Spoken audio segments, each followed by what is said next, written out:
எல்லாருக்கும் முன்பாக ஒரு பாட்டு ஒரு சரணத்துல பாடி முடிச்சு. நிறைய பாட்டு பாடியிருக்கீங்க, அதனால ஒரு பாட்டு நான் பாடிட்டு ஒரு வசனத்தை சொல்லிட்டு ஐயாவுடைய கையில கொடுக்குறேன். தொடர்ந்து அவங்க நமக்கு நல்ல செய்தி தரும். ஒரு நாள் வரும்போது இந்த செய்திகளை உங்களுக்கு நம்ம கேட்கலாம். ஐயா பாட்டு நடிக்கலாமா? சோர்ந்து போகாதே மனமே, சோர்ந்து போகாதே, சோர்ந்து போகாதே மனமே, சோர்ந்து போகாதே. கண்டுனை ஆளைத்த தேவன் கைவிடுவார்.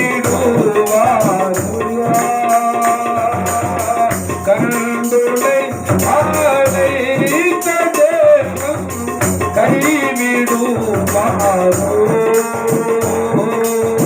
சோர்ந்து போகாதே மனமே, சோர்ந்து போகாதே. பாடலித்த தேவனை நீ பாடிக்கொண்டாடு. ஊக்கமான ஆடி உன்னை தாங்க மன்றாடு.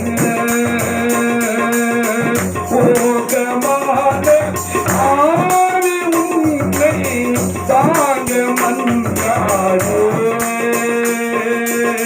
சோர்ந்து போகாதே மனமே, சோர்ந்து போகாதே.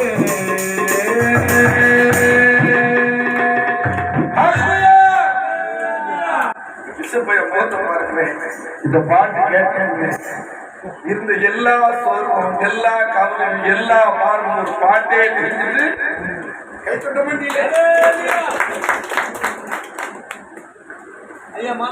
யோவான் 14ஆம் அதிகாரம் 1ஆம் வசனத்தை பைபிள் கொண்டு வந்தவங்க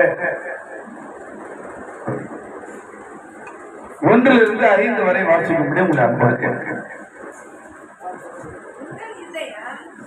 உங்கள் இருதயம் கலங்காதிருப்பதாக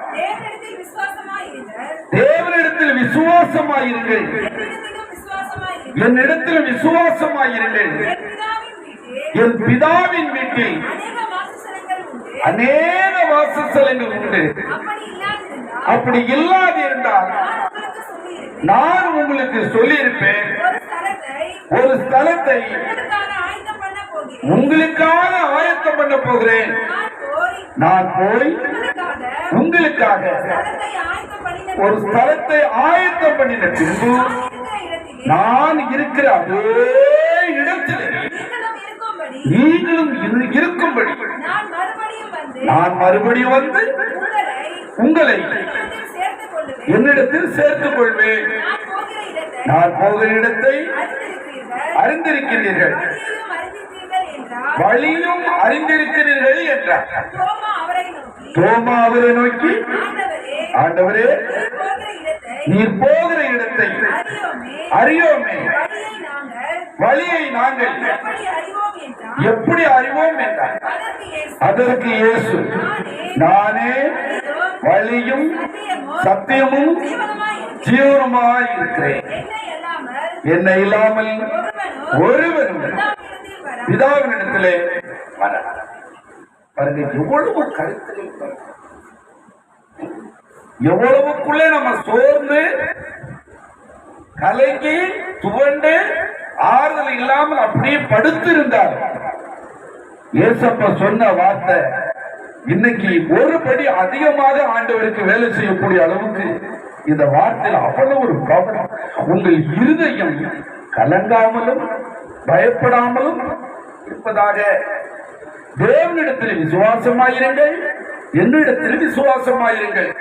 தேவனிடத்தில் விசுவாசமாயிருக்கிற கிறிஸ்து இயேசுவை சொந்த இரட்சகராய் ஏற்றுக்கொண்டிருக்கின்ற மனம் திரும்பின மறுபடி பிறந்த ஜலத்தினாலும் ஆவினாலும் வசனத்தினாலும் உபதேசத்தினாலும் இந்த அனுபவத்துக்கு உள்ளவர்கள் எங்க இருக்கிறாங்கன்னா நிரந்தரமான நித்திய வீட்டிலே அவர்கள் இளைப்பாறு கொண்டிருக்கின்றார்கள். கை கொண்டு வந்தவங்க கை தட்டி ஆண்டு தோற்றம் பண்ணுங்க பார்க்கலாம். அவங்களுக்கு குறித்து ரொம்ப துக்கம் கொண்டாடினால், அவங்களுக்கு குறித்து ரொம்ப வருத்தப்பட்டு வேதம் சத்தியம் உபதேசத்துக்கு தெரியாதவங்க ரொம்ப அழுதுட்டு இருந்தா அங்க இருக்கிறவங்களுக்கு ரொம்ப தர்ம சங்கடமா. அதனால அங்க இருக்கவங்களை தொந்தரவு பண்ணாங்க. அவங்க இப்ப இளைப்பாறிக்கிட்டு இருக்கிறாங்க. அவங்களே ஆண்டவர் நித்திய இளைப்பாதலுக்கு நித்திய வீட்டிற்கு கொண்டு சேர்த்து இருக்கிறாரு.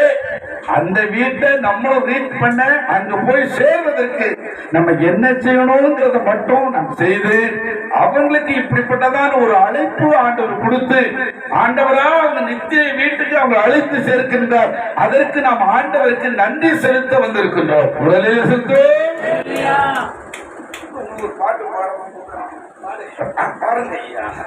பொன்னகர் மேடையில் என் நேரம் பாடல்ல, பொன்னகர் மேடையில் என் நேரம் பாடல்ல, பின்னேரம் தமிழ் வீடு என்னையும் கேட்கலாம், பின்னேரம் தமிழ் வீடு என்னையும் கேட்கலாம், என்ன சுகம் ஆகா என்ன சுகம்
இங்க இருக்கவா இல்ல போயிடவான்னு பாடு நினைச்ச உலகம் பெரிய பிரச்சனைகள் இருந்தவங்க.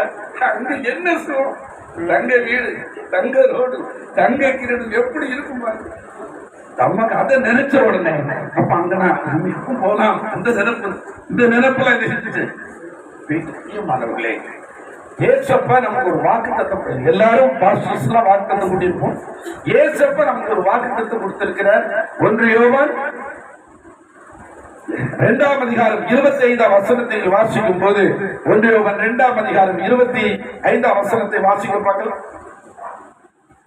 சீக்கிரம் வாசிங்களேன். நித்திய ஜீவனை அளிப்பேன் என்பதே அவர் நமக்கு செய்த வாக்குத்தத்தம். நிறைய வாக்குத்தத்தம் கூட்டம் நடத்திருக்கோம். எல்லா வீட்டிலையும் வாக்குத்தத்தம், எல்லா பிள்ளைகள் கையிலும் வாக்குத்தத்தம் காட்டுறது, எல்லா சபைக்கும் வாக்குத்தத்தம். ஆனா அந்த வாக்குத்தத்தம் நிறைவேறணும்னா நம்ம என்ன செய்யணும் அப்படின்னா, அவங்க நித்திய ஜீவனை அறிகின்ற அறிவின் மேன்மை அடைவதற்கு நம்ம அவங்களுக்கு வழிகளை சொல்லிவிடணும். நித்திய ஜீவனை அடையாம போய் இந்த வாக்குத்தத்தை நிறைவேறி என்ன லாபம் யோசனை பண்ணி பாருங்க. தான் செத்து மீன் பிடிச்சு என்ன லாபம்? கர்த்தருக்கு ஸ்தோத்திரம். இந்த சென்னையே பெரிய பில்டிங் இருந்தாலும், பெரிய கார் வாங்கினாலும், பெரிய கோடீஸ்வரன் ஆகினாலும், இன்றைக்கு அவர்கள் மரித்தால் எங்க இருப்பார்கள்? இன்றைக்கு நமக்கு ஒரு நிச்சயம் உண்டு. இன்றைக்கு நாம் மரித்தாலும் அவரோடு கூட என்ன செய்வோம்? இருப்போம் என்ற இந்த நித்தியத்தை குறித்து, இந்த நித்திய ஜீவனை குறித்து அவங்க அறிந்திருப்பார் என்றால் அவங்க கையில் உள்ள வாக்குத்தத்தை எல்லாம் கண்டிப்பா ஆண்டவர் 100க்கு 100 நிறைவேற்றி கொடுப்பார். கை கொண்டு வந்தவன் கை தட்டி ஆண்டவர் தோத்திரம் பண்ணுவார். குடிக்கிறவன், வழியில போறவன், வந்தவன், போனவன் எல்லாருக்கும் நல்ல வாக்குத்தத்தை பாஸ்டர், நல்ல வாக்குத்தமா பாஸ்டர், நிறைவேறா பாஸ்டர். நித்திய ஜீவனை பற்றி ஏதாவது அறிவுன்னா மனம் திரும்பலாம். ஞானசன் பேர்ல, இன்னும் பரிசுத்தாய் பேர்ல. ஆனா அந்த வாக்குத்தத்தத்தை மட்டும் பிடிச்சு வச்சுக்கிட்டு இது நிறைவேறும் நிறைவேறும். பாருங்க, மத்திய 19ஆம் அதிகாரத்துல 16ஆம் வசனத்தை வாசி. அங்கு ஒரு வாலிபன் வருகின்றார். நல்ல போதகரே, இந்த அம்மா இந்த ஆறுதல் கூட்டத்துல இந்த பரலோகத்துக்கு குறித்த செய்தி ஒரு நாள் கணக்கில் வரும். இந்த ஆறுதல் கூட்டத்துக்கு வந்தீங்களே, நித்திய ஜீவனை குறித்து யாரும் சொல்லலன்னு நீங்க சொல்ல முடியாது. கேட்டுக்கிட்டு இருக்கிற நீங்களும் நித்திய ஜீவனை குறித்து கண்டிப்பா சொல்லிடும். வாசிங்க பார்க்கலாம். 19ஆம் அதிகாரம் 16ஆம் வசனம். அப்போது ஒருவன் வந்து அவரை நோக்கி, நல்ல போதகரே, நித்திய ஜீவனை அடைவதற்கு நான் எந்த நன்மைகளை செய்யணும்? நித்திய ஜீவனை அடைவதற்கு சில நன்மைகளை இந்த பூமியிலே நான் உயிரோடு இருக்கும்போது நம்ம சில நன்மைகளை செய்தே ஆகணும். இயேசு கிறிஸ்து நன்மை செய்கிறவராய் சுற்றி தந்தார். ஒரு பாருங்க, சர்ச்சுக்கு ஒரு சர்ச்சை விட உள் இந்த மேடை தான் ரொம்ப அருமையாக. யார் கொண்டு வந்து அவங்க கை வைத்து பார்க்கலாம்? கர்த்தர் கிறிஸ்து இந்த மேடை வாங்கி வச்சவங்க டாக்டர் சிம்மா அம்மா பேரு. அதான் நாங்க சிரிச்சுக்கிட்டே இருக்கிறாங்க. இது பிரசங்கி எத்தனை ஊழியக்காரர்கள் இதுல வைத்து பிரசங்கிக்கிறார்களோ அத்தனை ஆசீர்வாதம் உங்களை, உங்க வீட்டையும் உங்க குடும்பத்தையும் 1000 தலைமுறைக்கும் இந்த ஆசீர்வாதம் நிரந்தரமாய் வந்து சொல்லப்படும்.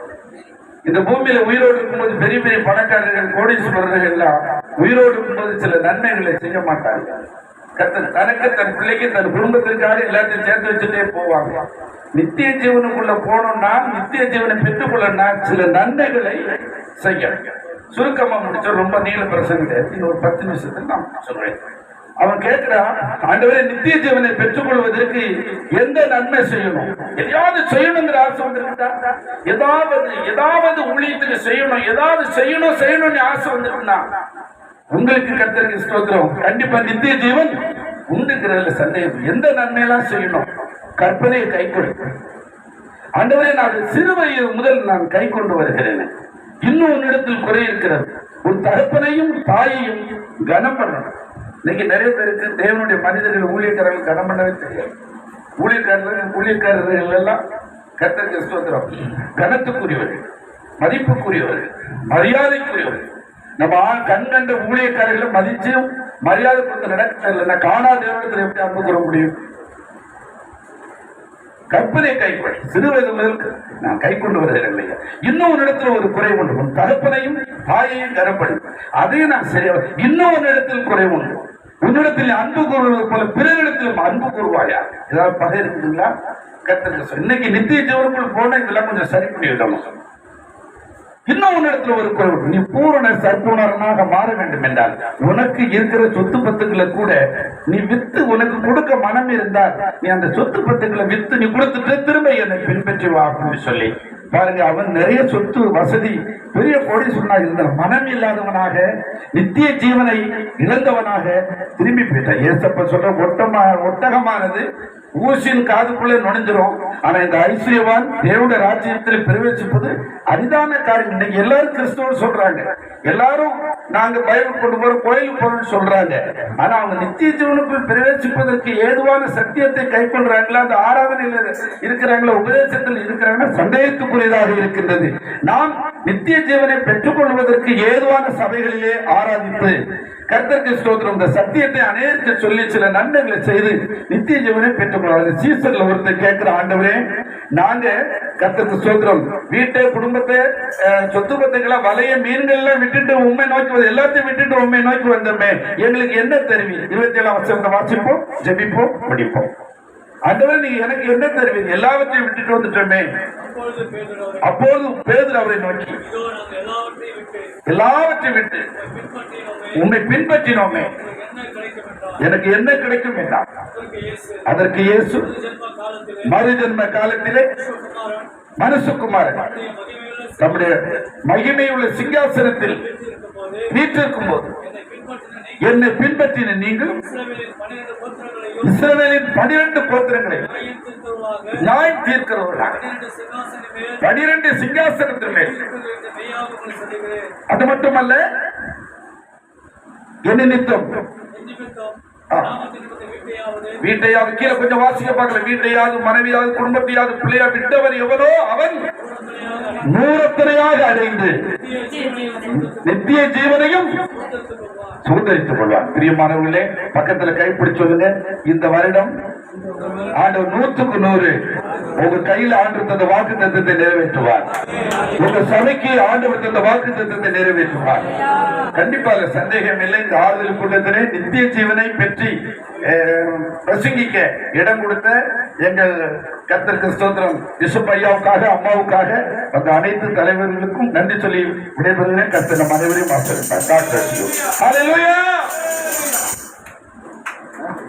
கர்த்தருக்கு ஸ்தோத்திரம். என் அன்பு நண்பர் பேராயர் ஸ்தோத்திரம் அலெக்சாண்டர் அவர்கள் இன்றைக்கு வந்திருப்பது எனக்கு ரொம்ப சந்தோஷம்.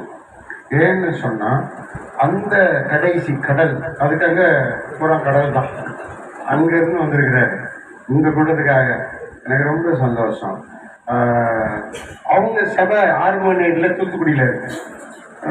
12 அடி அகலம், 25 அடி நீளம். அதில் கொஞ்சம் பேர் தான் உட்கார முடியும். அதில் கூட நம்ம ஊழியர் கூட நடத்திருக்கோம் இல்லை, நடத்திருக்கோம். அவங்க சித்தப்பாவுக்கு பாஸ்ட் ஆர்டினன்ஸ்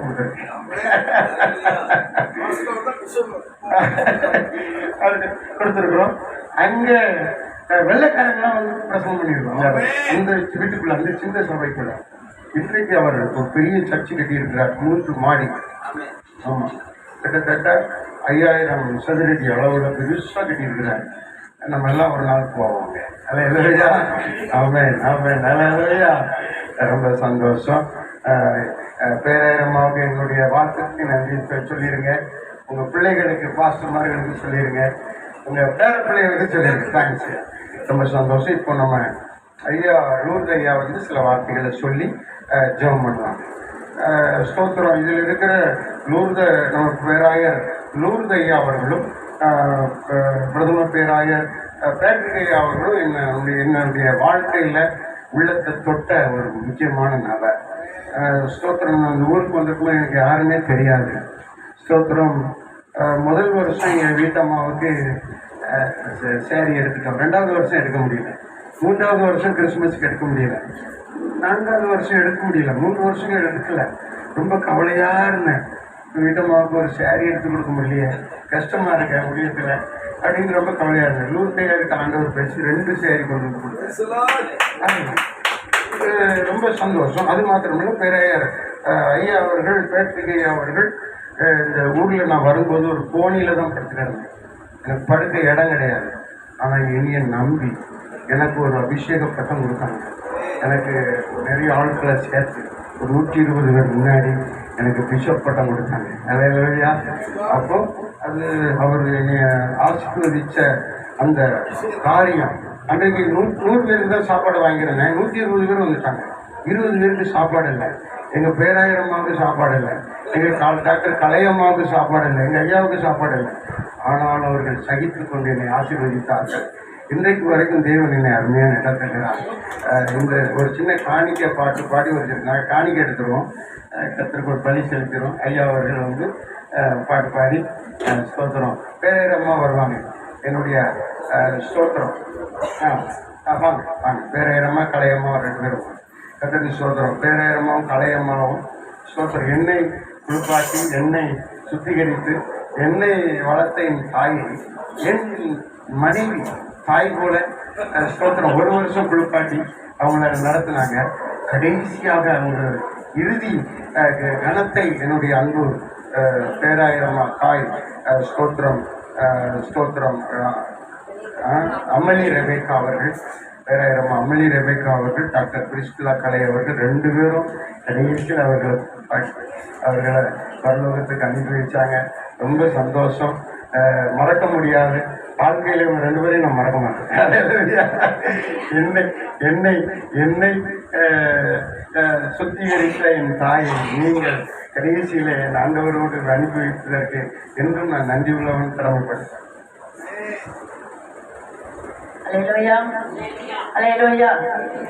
கர்த்தர் ரொம்ப நல்லவர். ஐயா சொன்னார், உயர்த்தி பேசுறதுக்கு ஒன்றுமே கிடையாது. அதுமான ஊழியக்கார தாயார் நாங்கள் குடிக்க வச்சோம். அதான் நானும் அதுமான உடல் மொழிய சகோதரி அவ்வளோதான். ஏன் சொன்னால் அந்த அதுமான தாயார், அதுமாதிரி நம்ம பிஷப் ஐயாவை பெற்றெடுத்த ஒரு தாயார், அவங்கள குடிக்க வச்சதுனால அதோட பாக்கி நாங்கள் பேசிக்கொண்டோம். அவ்வளோதான். அந்த வயசான அம்மாவை அந்த கடைசி நேரத்தில் அதுமான பிஷப் அம்மா ஒண்டி தான் அவங்க எடுத்துட்டு அவங்களால என்ன பண்ணுறதே தெரியல. அதை சடலத்தை வச்சுட்டு அவங்களால முடிச்சிட்டு இருக்காங்க. அந்த நேரத்தில் இவங்க எல்லாம் ஓடிட்டு போயிருக்காங்க.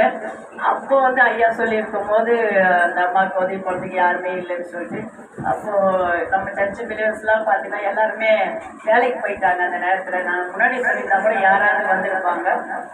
தப்பு நான் சொன்னேன், சிஸ்டர்கிட்ட சொன்னேன், நாங்கள் 2 பேரும் உடனே ஒழிய சொன்னேன், நம்ம 2 பேரும் போய் அந்த அம்மாவை குளிக்க வைக்கலாமா அப்படின்னு சொன்ன பிறகு இவங்களும் சொன்னாங்க ஓகே பசங்க அவங்க போகலாம் அப்படின்னு சொல்லிட்டு நாங்கள் 2 பேரும் வந்தோம். அதுமான பிஷப்போட சிஸ்டரும் வந்து சேர்ந்து நாங்கள் 3 பேராக சேர்ந்து அதுமான தாயார் அந்த நாளில் 10 நாள் குளிக்க வச்சு நல்ல ட்ரெஸ் மாதிரி அதுக்கப்புறம் நம்ம ஜெபம் பண்ணிக்கிறதுடைய பாஸ்டர் அந்த பாஸ்டர்மா வந்துட்டாங்க. நாங்கள் எல்லாருமே சேர்ந்து என்ன பண்ணோம், அவங்கள குளிக்க வச்சு நல்ல ட்ரெஸ்லாம் போட்டு அந்த ஹாஸ்பிட்டல் ஐயா அந்த செய்ய அவங்க இன்னொரு ஐயா வந்தாங்க. எல்லாம் சேர்ந்து அதை பெட்டியில் வச்சுட்டு அதுக்கப்புறம் ஒரு ப்ரே பண்ணி நாங்கள் கடந்து வந்துட்டோம். இது என்ன இது ஒரு பெரிய ஒரு காரியமே கிடையாது. அதுமான தாயாரே நாங்கள் அந்த காரியத்தை செஞ்சோம், அவ்வளோதான். அதை ஐயா ரொம்ப வந்தபடி வீட்டில் வந்து விஷயமா 2 பேருமே வந்து நாங்கள் எல்லாரும் நீங்கள் வந்தீங்க அப்படின்னு சொல்லிட்டு சொன்னாங்க. எல்லாம் கத்தரை திரும்பதான். ஏன்னா எல்லாருமே ஒரு நாள் மரணம் கண்டிப்பாக நேரிடும். தாய் உண்மையாக தாயோட அன்புக்கு ஈடாக எதுவுமே கிடையாது. அதுமான தாயாரை பார்க்கும்போது நான் குடிக்கும் அதை நினைச்சேன். அதுமான ஊழியக்காரை பெற்றெடுத்த ஒரு தாயார் அந்த பாக்கியம் எல்லாருக்குமே கிடைக்காது. எங்களுக்கு அந்த பாக்கியத்தை தேவன் கொடுத்திருக்கிறார். ஒரு பாடலை பாடுவோம், தேவன் நாம மையப்படுவதாக. மறவேன் உண்மை மறவேன் என்ற பாடல் எங்களுக்கு வந்து எங்கள் வீட்டில் இருக்க ஐயாக்கு கொடுத்த பாடல் தான் எங்களுக்கு தெரியும். வேறு எந்த பாட்டும் நாங்கள் பாடப்போம். நிறைய பாடலை கத்த கிருபால வந்து தேவன் கொடுத்திருக்கிறார். அதில் ஒரு பாடலை பாடி நம் தேவன் நாமத்தை மையப்படுத்தலாம். மறவேன் உண்மை மறவேன் என்ற ஒரு பாடல். ஐயா இன்னொரு மைக் இருக்கா?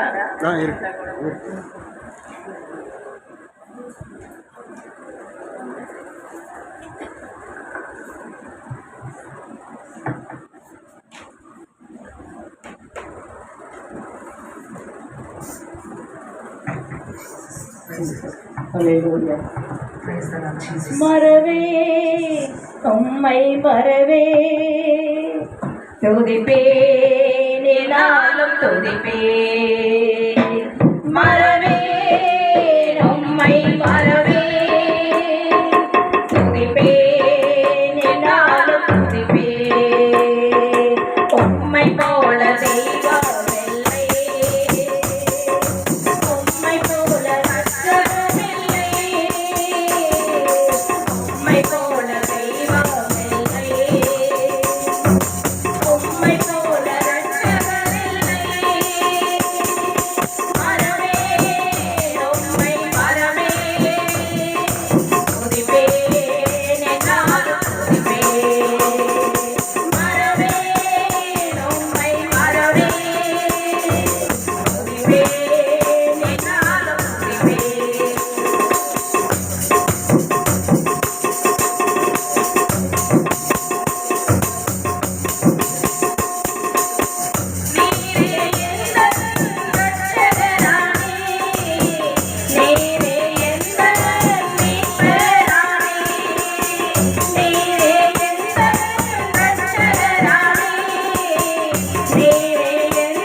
கர்த்தருக்கு ஸ்தோத்திரம். காணிக்கைக்காக எல்லாரும் கரங்களை தட்டி கத்திருக்கோம். காணிக்கைக்காக ஜெபத்தை ஏறெடுக்கிறோம்.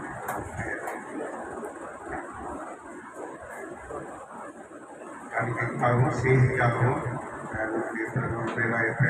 அவர்கள் ஜெபத்தை ஏறெடுப்பாங்க. அடுத்த மாதம் நம்ம ஐக்கியத்தில் ஐயா தான் செய்தி கொண்டு பேசியிருக்கிறாரு.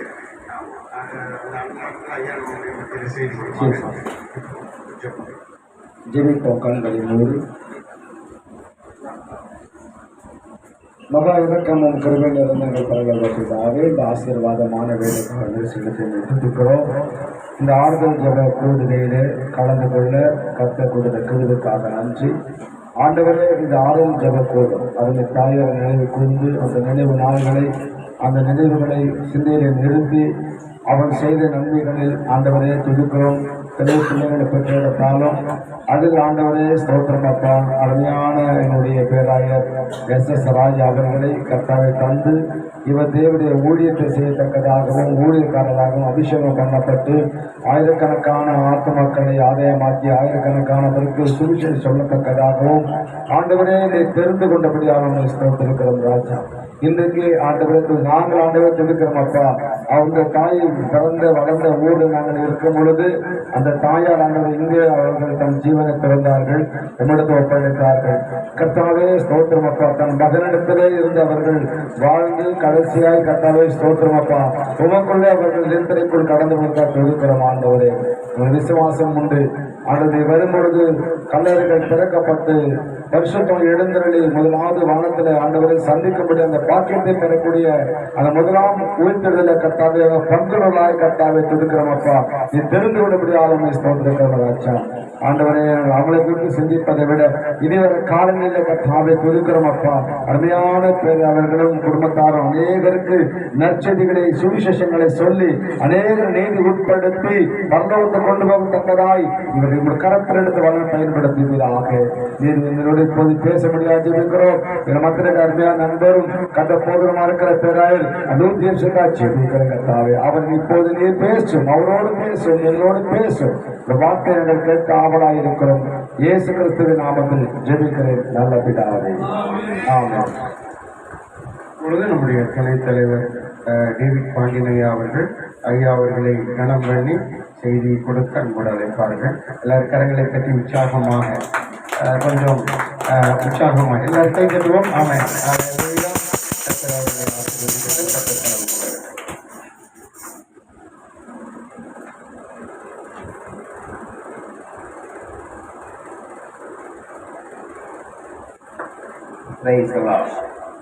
ஆண்டவரும் இரட்சகருமாகிய இயேசுவின் நாமத்தினாலே உங்கள் யாவருக்கும் வாழ்த்துக்கள். இந்த நாள் கிருபையின் நாள், இரக்கத்தின் நாள், ஆறுதலின் நாளாய் காணப்படுகிறது. ஆமென். இங்கே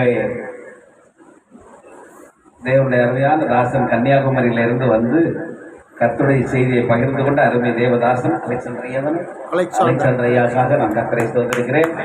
அதே போல ஐயா டேவிட் பாண்டியன் ஐயாக்காக கர்த்தரை ஸ்தோத்திரிக்கிறேன். வேதராஜ் ஐயாக்காக கர்த்தரை ஸ்தோத்திரிக்கிறேன். அருமையான பாஸ்டர் பேட்ரி ஐயா வந்து அவர் சொல்ல அநேக வார்த்தைகள் உண்டு.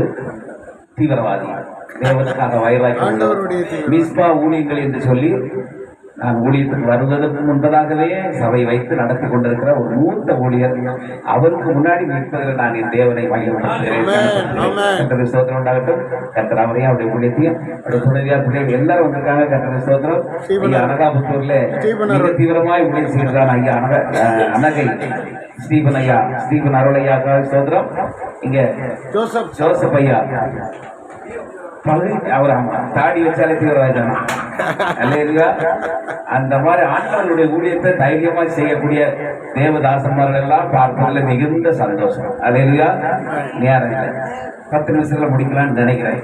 ஆனாலும் ஐயா பாடினோட எனக்கு ஒரு வந்துட்டே ஏன்னா அவர் பாட்டுக்காரர், நான் பாடிதான் அவனு சொல்றாரு. இந்த மாதிரி நானும் கொஞ்சம் பாடுறதான்னு நினைக்கிறாரு. சிங்கார மாளிகையில் ஜெயகீதங்கள் பாடிடுவோம், சீயோனின் சீயோன் மணவாளனுடன் சீயோன் மணவாளனுடன் சிங்கார மாளிகையில்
அடியில விழுக்கிறார். அதை விட இன்னொரு விழுக்கிறது ஏன் சத்தத்தை கம்மியாக்கிட்டாங்க. அது இல்லையா கர்த்தருக்கு ஸ்தோத்திரம். ஒரே ஒரு வசனத்தை மட்டும் சொல்ல விரும்புறேன். இந்த வசனத்தை எடுக்க வாங்கலாம். கர்த்தருக்கு ஸ்தோத்திரம். ஒரு 2 கொரிந்தியரின் புஸ்தகத்துல 1வது அதிகாரம் 2 வசனத்தை வாசிங்க. 2 கொரிந்தியரின் புஸ்தகம் 1வது அதிகாரம் 2வது வசனமும் 3வது வசனமும். நம்முடைய பிதாவாகிய தேவனாலும் கர்த்தராகிய இயேசு கிறிஸ்துவினாலும் உங்களுக்கு கிருபையும் சமாதானமும் உண்டாவதாக. நமது கர்த்தராகிய இயேசு கிறிஸ்துவின் பிதாவாகிய தேவனும் இரக்கங்களின் பிதாவும் சகல விதமான ஆறுதலின் தேவனாய் இருக்கிறதற்கு ஸ்தோத்திரம். அல்லேலூயா. சகல விதமான ஆறுதலின் தேவன். ஒரே ஒரு வார்த்தை நான் மறந்துட்டேன். தூத்துக்குடியிலிருந்து வந்திருக்க அருமையான தேவதாசனை நான் விட்டுட்டேன், மன்னிக்கணும். ஐயா பேர் இன்னொரு வாட்டி சொல்லுங்க. அல்போன்ஸ் ஐயா நல்ல அருமையான சாட்சி சொன்னாங்க. அந்த சாட்சி கேட்டபடிதான் எனக்கு அம்மாவுடைய பற்றி கொஞ்சம் அறிவு வந்தது. இல்லையா? ஏன்னா கடைசி நேரத்துல அருமையான இன்னைக்கு அவங்கள நினைக்கிறது தான் அவங்களுக்கு பேசுற, அவங்கள நினைக்கிறது தான் ஆறுதல். ஆமே அம்மா நினைக்கணும். இப்படி ஒரு அருமை அம்மா 84 வயசு வரைக்கும் இருக்க காரணம், சுகமா இருக்க காரணம், மகன் தான் வேணும் அப்படின்னு சென்னையில வந்து உட்கார காரணம் அருமையான அம்மா. பேராயர் அம்மா ராணி அம்மாவா என்னம்மா போடுறீங்க? செல்லா ராணி அம்மா அப்படித்தானம்மா? அப்படித்தானே? கரெக்ட் தானே? செல்லா ராணி அம்மாவுடைய பராமரிப்பு தான் அவங்க 84 வயசு வரைக்கும் இருக்க காரணம். இந்த சென்னையில வந்து 3 பெண் பிள்ளைகளை விட்டுட்டு என் பையன் கூட தான் இருப்பேன். காரணம் என்னன்னா அவங்களுடைய பராமரிப்பு தான் நான் சொல்றேன். இந்த இடத்துல நம்ம என்ன கொடுத்தாலும் அன்பா சிரித்த முகத்தோடு கொடுக்கும் போதுதான், ஏன்னா வயசு ஆயிட்டாலே அவங்க குழந்தை ஆயிடுறாங்க. அவங்களுக்கு நம்ம கொஞ்சம் முறப்பா கொடுத்தனா வேண்டான்றாங்க. அவங்கள இனிமையா அப்படியே. எங்க அம்மா 85 வயசு வரைக்கும் இருந்தாங்க. நாங்க 6 பேர். அதுல நான் தான் கடைசி பையன், 6வது பையன். என்கிட்ட தான் அம்மா இருந்தாங்க. அல்லேலூயா. ஆமா, என்ன சொன்னாலும் சிரித்த முகத்தோடு அம்மாவை கடைசி வரையிலும் நான் பார்த்துட்டேன். அதனாலதான் நான் ஆசீர்வதிக்கப்பட்டவனா இந்த இடத்துல நிற்கிறேன். உன் தாயும் உன் தகப்பனையும் அந்த வசனம், அந்த வசனத்தை நம்ம விடவே